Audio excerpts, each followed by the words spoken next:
जय हिंद दोस्तों, हमारे सेक्शन में आपका स्वागत है। आज हम लोग क्लास 10th का सामाजिक विज्ञान का VVI मॉडल सेट पेपर देखते हैं, जो आप लोग को क्लास 10th में काफी उपयोगी सहायक होगा।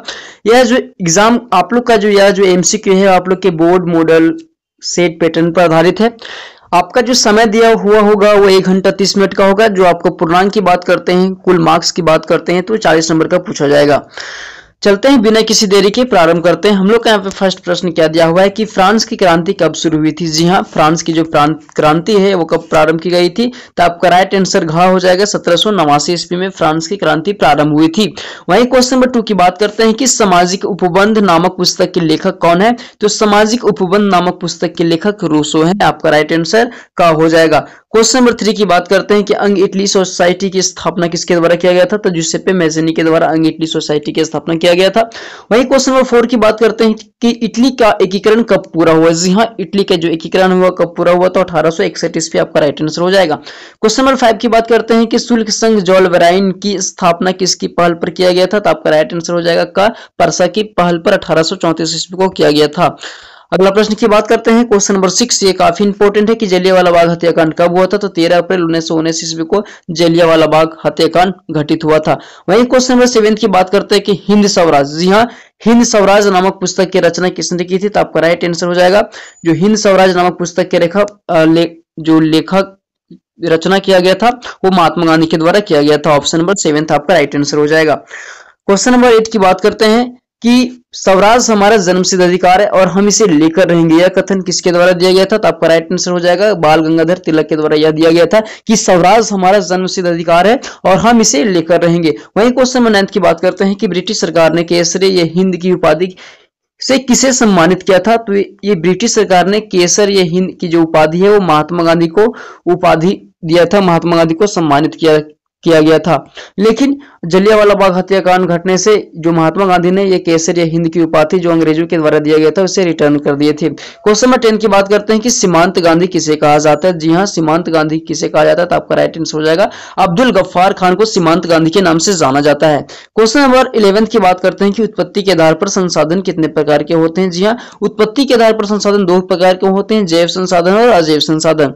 क्वेश्चन नंबर 12 की बात करते हैं, ये भी काफी इंपॉर्टेंट प्रश्न है। यहाँ पे जितने भी आप लोग का MCQ हो रहा है वो सारे के सारे VVI हो सके तो इसे आप नोट डाउन कर लीजिएगा, क्योंकि यही सब एग्जाम में सीधे प्रश्न पूछे जाएंगे। क्वेश्चन नंबर 12 की बात करते हैं कि पंजाब में भूमि निम्नीकरण का निम्नलिखित में से मुख्य कारण क्या है। तो आपका राइट आंसर हो जाएगा अधिक सिंचाई, क्योंकि जो पंजाब में, कहां पे, पंजाब में भूमि का जो उर्वरक क्षमता कमी हो रही है उसका सबसे प्रमुख कारण है अधिक सिंचाई के कारण। क्वेश्चन नंबर 13 की बात करते हैं कि प्रथम पृथ्वी सम्मेलन का आयोजन किस वर्ष किया गया था।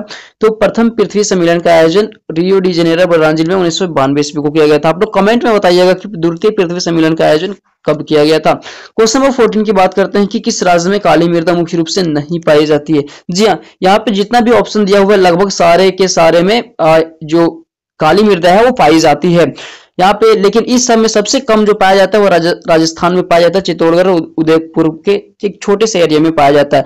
पूरे महाराष्ट्र ऐसे तो बात करते हैं कि काली मृदा पूरे महाराष्ट्र में पाया जाता है, पूरे मध्य प्रदेश में पाया जाता है, पूरा गुजरात में, गुजरात का कुछ जो क्षेत्र है वो पाया जाता है, लेकिन इस सब में सबसे कम पाया जाता है राजस्थान में काली मिट्टी। तो आपका राइट आंसर डी हो जाएगा, इस तरह के ऑप्शन में रहेगा। तो क्वेश्चन नंबर 15 की बात करते हैं, इनमें से कौन सी टिप्पणी प्राकृतिक वनस्पति जात और प्राणी जात के हांस का सही कारण नहीं है। तो आपका राइट आंसर हो जाएगा पशु चारण और ईंधन के लिए लकड़ी एकत्रित करना, ये जो है वो आप लोग को वनस्पति जात और प्राणी जात का जो है वो सही कारण नहीं है, इसके खत्म होने का सही कारण नहीं है, स्पष्ट करता है। क्वेश्चन नंबर 16 की बात करते हैं कि बाघ परियोजना की शुरुआत किस वर्ष से शुरू हुई थी। जी हाँ, बाघ परियोजना की शुरुआत, जी हाँ, बाघ परियोजना की शुरुआत 1973 ईस्वी को प्रारंभ हुआ था। कब हुआ था। 1973 से 74 के बीच में प्रारंभ किया गया था।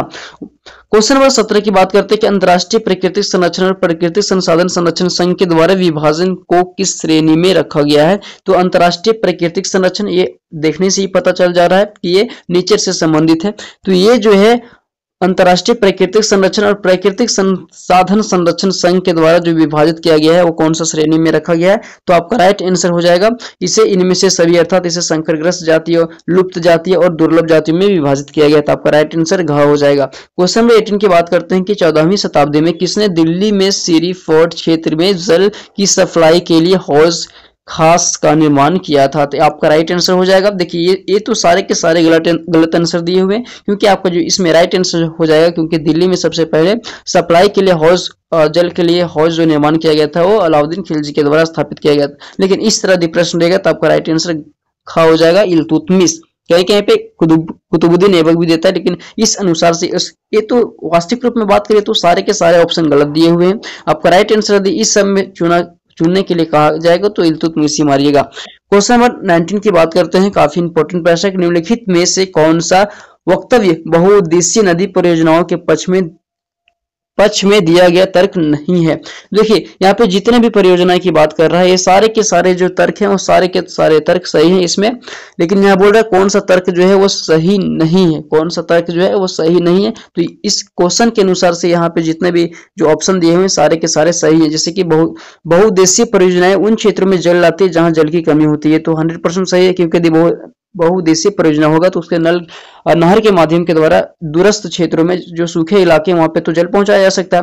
बहुउद्देशीय परियोजनाएं जल बहाव को नियंत्रित करके बाढ़ पर काबू पाती है, ये भी सही है। ये जो है बहुउद्देशीय जो परियोजनाएं हैं वो वर्षा के दिनों में भारी जल को नियंत्रित करती है, बाढ़ को नियंत्रित करती है, उस पर काबू करती है। बहुउद्देशीय परियोजनाओं से बृहद स्तर पर विस्थापन होता है, ये भी सही है। और आजीविका भी खत्म होती है, ये भी सही है। बहुउद्देशीय परियोजनाएं हमारे उद्योग और घरों के लिए विद्युत पैदा करती है, ये भी सही है।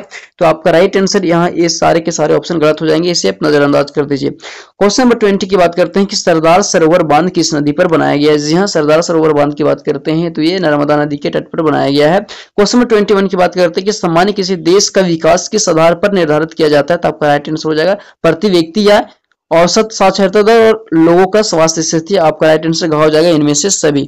अगला प्रश्न है, काफी मैथमेटिक्स का क्वेश्चन है, लेकिन काफी सिंपल है। मान लीजिए कि किसी देश में 4 परिवार है, इन सभी परिवारों की जो प्रति व्यक्ति आय हुए 5,000 रुपया है। इस प्रकार बात करें तो 4 परिवार है तो चारों का 5,000 रुपया हुआ, तो टोटल कितना पैसा हुआ? 20,000 रुपया हुआ। अगर 3 परिवारों की आय 4,000, 7,000 और 3,000 है तो चौथे परिवार की आय क्या होगी? देखिए यहाँ पे बात कर रहा है कि किसी देश में 4 ही परिवार है, उस 4 परिवार का प्रति व्यक्ति आय जो है वो 5,000 रुपया है। तो इस प्रकार 4 परिवार का प्रति व्यक्ति आय सबको कुल मिलाएंगे 5,000 को 4 से गुना करेंगे तो 20,000 हो जाएगा। इस 20,000 में पहला का बात कर रहा है, पहला परिवार का 4,000 है, दूसरा 7,000 है और तीसरा 3,000 है। तो ये सबको जोड़ के 20,000 में घटा दीजिएगा तो आपका राइट आंसर निकल जाएगा। देखिए 7,000 और 4,000 11,000, 11,000 और 3,000 जोड़ देंगे तो हमको 14,000 प्राप्त हो जाएगा। टोटल यहाँ पे आय की बात करेंगे तो क्योंकि सबका प्रति व्यक्ति आय तो 5,000 रुपया है, तो इस प्रकार 4 परिवार का हुआ 20,000। इस 20,000 में हम यदि 14,000 घटा देंगे तो आपका राइट आंसर घर निकल जाएगा कि चौथे परिवार की जो आय है वो 6,000 रुपया है। अगला प्रश्न की बात करते हैं 23 की, कि मानव विकास रिपोर्ट देशों की तुलना किस आधार पर करती है? तो ये स्वास्थ्य, शिक्षा, प्रति व्यक्ति या उपरोक्त सभी। आपका राइट आंसर घा हो जाएगा, क्योंकि मानव विकास रिपोर्ट जो है वो अपना जो विकास का जो तुलना होता है वो स्वास्थ्य पर भी करता है, शिक्षा पर भी करता है और प्रति व्यक्ति आय पर भी करता है। तो आपका राइट आंसर घा हो जाएगा। क्वेश्चन नंबर 24 की बात करते हैं कि एक वर्ष में पैदा हुए प्रति 1,000 जीवित बच्चों में से 1 वर्ष की आयु से पहले मर जाने वाले बच्चों की संख्या कहलाती है। तो ये क्या कहलाती है? शिशु मृत्यु दर कहलाती है। क्वेश्चन नंबर 25 की बात करते हैं कि वनोत्पाद संग्रह करना किस क्षेत्र की गतिविधि है? मतलब वन से कुछ खाद्य पदार्थ संग्रहण करना ये किस प्रकार की गतिविधि है? तो आपका राइट आंसर हो जाएगा प्राथमिक गतिविधि। प्राथमिक गतिविधि सीधे प्रकृति से संबंधित होता है। क्वेश्चन नंबर 26 की बात करते हैं, वे क्षेत्र जो सरकार द्वारा पंजीकृत होते हैं, जी हाँ, और उन्हें सरकारी नियमों और विनियमों के अनुपालन करना होता है, वे क्या कहलाते हैं? देखिए सरकार द्वारा पंजीकृत होते हैं तो आपका राइट आंसर हो जाएगा संगठित क्षेत्र। आपका राइट आंसर क्या हो जाएगा? संगठित क्षेत्र। संगठित क्षेत्र ये सरकार के द्वारा पंजीकृत किए जाते हैं, इसमें भविष्य निधि की व्यवस्था होती है। क्वेश्चन नंबर 27 की बात करते हैं, सुरेश, रमेश, नरेश और राकेश 4 भाई हैं। रमेश खेत में काम करता है, सुरेश किसी फैक्ट्री में काम करता है, नरेश एक शिक्षक है और राकेश एक टैक्सी ड्राइवर है। तो इनमें से कौन सेवा क्षेत्र के अंतर्गत आते हैं? देखिए जो रमेश है, यहाँ पे देखिए ध्यान से, यहाँ पे नरेश की बात कर रहे हैं तो नरेश एक शिक्षक है, ये सेवा क्षेत्र हो जाएगा, और राकेश जो है वो टैक्सी ड्राइवर है, ये भी सेवा क्षेत्र हो जाएगा। तो आपका राइट आंसर क्या हो जाएगा?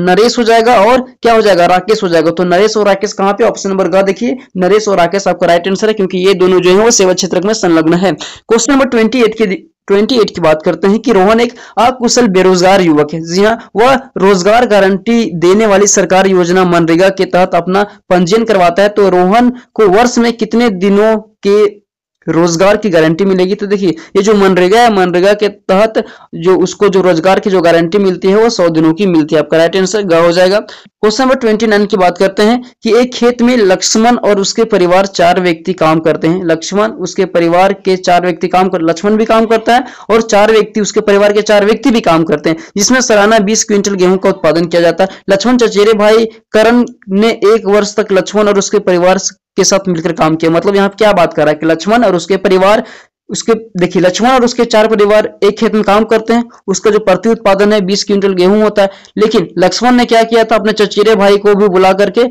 उसमें क्या किया, काम करना प्रारंभ कर दिया। लेकिन ये सब मिलकर भी जो उत्पादन में कोई वृद्धि नहीं हुई, ये परिस्थिति किस श्रेणी में रखा जाएगा? तो आपका राइट आंसर हो जाएगा परछन बेरोजगारी। परछन बेरोजगारी को छिपी हुई बेरोजगारी बोलते हैं, इसमें उत्पादक क्षमता शून्य होती है। क्वेश्चन नंबर 30 की बात करते हैं। अर्थव्यवस्था में प्रत्येक क्षेत्र के अंतिम उत्पाद की ही गणना क्यों की जाती है? क्योंकि इसमें दोहरी गणना की समस्याओं को बचने के लिए इसमें अर्थव्यवस्था को अंतिम उत्पाद को ही गणना करते हैं। ऑप्शन नंबर ख आपका राइट आंसर हो जाएगा। क्वेश्चन नंबर 31 की बात करते हैं कि सत्ता की साझेदारी के संबंध में निम्न में से कौन सा कथन जो है असत्य है? तो आपका राइट आंसर हो जाएगा हो जाएगा। यह अस्थिर और आपसी फूट को बढ़ाती है, जो कथन है वह असत्य हो जाएगा। क्वेश्चन नंबर 32 की बात करते हैं कि निम्न में कौन बेल्जियम का एक भाषाई समूह नहीं है? तो आपका राइट आंसर हो जाएगा, आपका राइट आंसर स्पेन हो जाएगा, स्पेनिश हो जाएगा, क्योंकि ये जो है वो बेल्जियम का भाषाई समूह नहीं है। क्वेश्चन नंबर अगला प्रश्न की बात करते हैं। क्वेश्चन नंबर 33 की स्वतंत्र राष्ट्र बनने के बाद श्रीलंका में किसे राजभाषा घोषित कर दिया गया? तो स्वतंत्र राष्ट्र बनने के बाद श्रीलंका को सिहली को राजभाषा घोषित कर दिया गया। ऑप्शन नंबर घ आपका राइट आंसर हो जाएगा। क्वेश्चन नंबर 34 है, काफी इंपॉर्टेंट है कि श्रीलंका स्वतंत्र आखिर कब हुआ था? तो ये हमारे देश के आजाद होने के 1 वर्ष बाद आजाद हुआ था, अर्थात 1948 ईस्वी में आजाद हुआ था। क्वेश्चन नंबर 35 की बात करते हैं कि निम्न में से कौन संघवाद की एक विशेषता नहीं है? कौन जो है वो संघवाद की है वो एक विशेषता नहीं है? तो यहाँ बोल रहा है कि संघवाद की कौन विशेषता नहीं है? यहाँ सरकार 2 या 2 से अधिक स्तरों वाली होती है, ये तो सही है। अलग अलग स्तर पर सरकार एक ही नागरिक समूह पर शासन करती है, ये भी सही है। विभिन्न स्तरों की सरकारों के अधिकार क्षेत्र संविधान में स्पष्ट रूप से वर्णित नहीं होते, ये गलत है। मतलब यही असत्य, यही विशेषता नहीं है संघवाद का। क्योंकि संघवाद का विशेषता क्या होता है? संघवाद का विशेषता यही होता है कि प्रत्येक व्यक्ति, प्रत्येक स्तर के सरकारों का अपना कार्य क्षेत्र संविधान के द्वारा स्पष्ट किया गया है, लेकिन यहाँ बोल रहा है कि स्पष्ट नहीं किया गया है। तो आपका राइट आंसर ग ये हो जाएगा कि यह संघवाद का विशेषता नहीं है। क्वेश्चन नंबर 36 की बात करते हैं कि निम्न में से कौन भारत की अनुसूचित भाषा के रूप में शामिल नहीं है? तो कौन जो है वो भारत के अनुसूचित भाषा में शामिल नहीं है? देखिए भारत के 8वीं अनुसूची में 22 भाषाओं का जिक्र किया गया है, उसमें जो है अरबी का जिक्र नहीं किया गया। आपका राइट आंसर क्या हो जाएगा? ये नहीं हो जाएगा। क्वेश्चन नंबर 37 की बात करते हैं निम्न में से कौन सुमेलित नहीं है? तो आपका राइट आंसर हो जाएगा, आपका राइट आंसर घ हो जाएगा। घ स्थानीय सरकार अपशिष्ट अधिकार आते नहीं, स्थानीय सरकार जो होते हैं वो अपशिष्ट अधिकार को नहीं रखते हैं। आपका राइट आंसर घ हो जाएगा। यहाँ पे बोल रहा है कौन सुमेलित नहीं है? तो देखिए राज्य सरकार राज्य सूची ये सही है, केंद्र सरकार संघ सूची ये भी सही है, केंद्र और राज्य सरकार समवर्ती सूची ये भी सही है। लेकिन यहाँ पे यदि बात करते हैं हम, यहाँ पे बात करते हैं कि स्थानीय सरकार अपशिष्ट सूची के अधिकार में नहीं आएगा। आपका राइट आंसर ग हो जाएगा, ये सुमेलित नहीं है। स्थानीय सरकार जो होता है वो अपशिष्ट सूची के अधिकार में नहीं आता है। क्वेश्चन नंबर 38 की बात करते हैं, काफी इंपॉर्टेंट प्रश्न है ये भी, कि भारत में विकेंद्रीकरण का संबंध में कौन सा कथन जो है वो सत्य है? देखिए भारत के विकेंद्रीकरण के संबंध में कौन सा जो कथन है वो सत्य है। यहाँ पे देखिए, यहाँ पे क्या बात कर रहा है कि अब स्थानीय स्वशासी निकायों में चुनाव नियमित रूप से कराना संवैधानिक बाध्यता नहीं है, ये जो कथन है वो सत्य है। ये जो कथन है पहला का सत्य है कि अब स्थानीय स्वशासी निकायों के चुनाव नियमित रूप से कराना संवैधानिक बाध्य नहीं है। क्योंकि पहले क्या होता था कि पहले विकेंद्रीकरण में स्थानीय अर्थात नगर पालिका को या फिर ग्राम पंचायतों को वर्णित नहीं किया गया था, उसमें बीच बीच में ही चुनाव करा दिए जाते थे। लेकिन अब जो होते हैं वो बाध्य नहीं है, अब नियमित रूप से क्या होता है, संवैधानिक रूप से चुनाव कराए जा सकते हैं। आपका राइट आंसर का हो जाएगा। क्वेश्चन नंबर 39 की बात करते हैं कि निम्न में से कौन सुमेलित नहीं है? यहाँ पे कौन जो है वो सुमेलित नहीं है? तो आपका राइट आंसर हो जाएगा घ हो जाएगा। दबाव समूह राजनीतिक में सीधे भाग नहीं लेते हैं। क्वेश्चन नंबर 14 की बात करते हैं और अंतिम प्रश्न है कि निम्न में से कौन सुमेलित नहीं है? इनमें से कौन जो है वो सुमेलित नहीं है? तो आपका राइट आंसर देखिए, नर्मदा बचाओ आंदोलन एक मुद्दे पर आधारित आंदोलन, ये भी सही है। खाद्य विक्रेता एक दबाव समूह का उदाहरण है। तृणमूल कांग्रेस ये भी राजनीतिक दल का उदाहरण है। लेकिन श्रीलंका संघात्मक शासन प्रणाली गलत है, श्रीलंका में अध्यात्मक शासन प्रणाली है। आई होप दोस्तों आप लोग का ये वीडियो काफी इंपॉर्टेंट लगा होगा। और एक बात, हाँ, यदि इस वीडियो में किसी भी आंसर यदि गलत बताया गया होगा तो कृपया हमें कमेंट में बताएं, क्योंकि आप लोग जब तक नहीं बताएंगे तब तक हम उसको सुधार कैसे कर सकते हैं। तब तक के लिए जय हिंद, मिलते हैं नेक्स्ट वीडियो में।